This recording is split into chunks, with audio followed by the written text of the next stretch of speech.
Hi, I have in my hand a 2 megapixel hybrid dome camera. Comes with a 30 meter IR and a varifocal lens, 2.8 millimeters to 12 millimeters.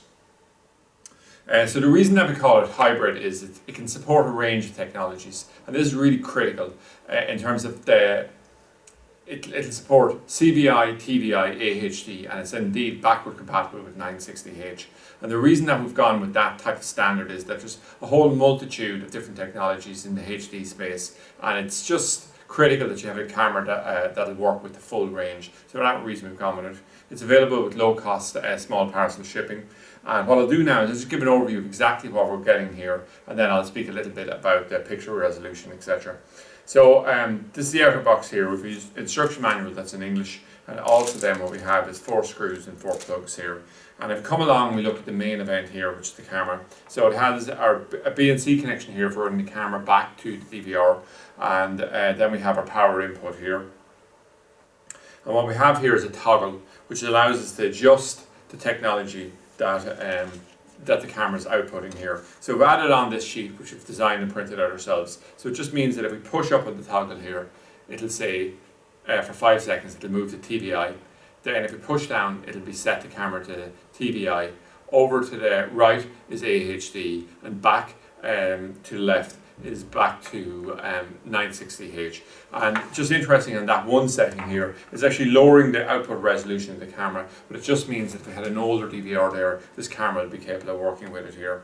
So we'll see here that we have an array of LEDs here, and then in the center we have our varifocal lens.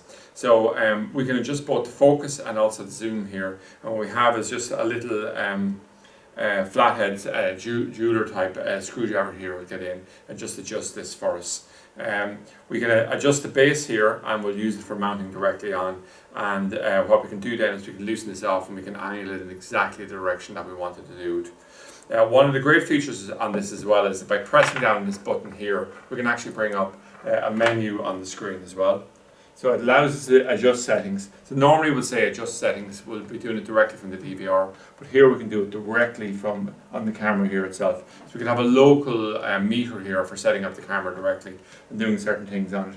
So we'll say if we wanted to do day and night adjustment, or reset, or language, or we'll say this here will be the exposure, and what we can do is the brightness levels here, we can set it up or down. And it'll just make some settings there, and what we could do is we can just do a return, then go back to the previous menu and all the way out then here. So just it's quite handy like that, and it allows us to save settings or do a reset on the camera and things like this. So overall, we'll say we've added on quite a comprehensive range of hybrid cameras in this situation, and we're adopting the same policy of hybrid when we're rolling out the new range of DVRs the Hikvisions in fact. So this camera here itself, it's a really good quality camera. It's a metal housing on it. The picture resolution on it's super. One thing I forgot to demonstrate there, if we're just looking at the picture resolution here, so obviously this is a camera that has 30 meter IR. It's less than a meter away from the wall here, so it's to show its full range. But if we turn off the lights here now, we'll just see it blanks out here. If we give it about 3 seconds, and we see just great definition resolution in terms of nighttime. So just turn this back on. And so overall, this is a very, very impressive camera. We have 1 megapixels in the range as well. This one here will say, because of the varifocal lens, the 2 megapixel, all the rest of it, is more of the upmarket thing. But overall, the price point that we have in these cameras now is super compared to our competitors on the market. And it's really because with the hybrid technology, we're able to buy in much larger quantities because we're appealing to a much wider range of the market. People who want to invest in their cameras and future-proof it and make certain that it's going to work with the existing DVRs that they have. So that's it anyway, an overview of the 2 megapixel 30 meter IR dome hybrid camera.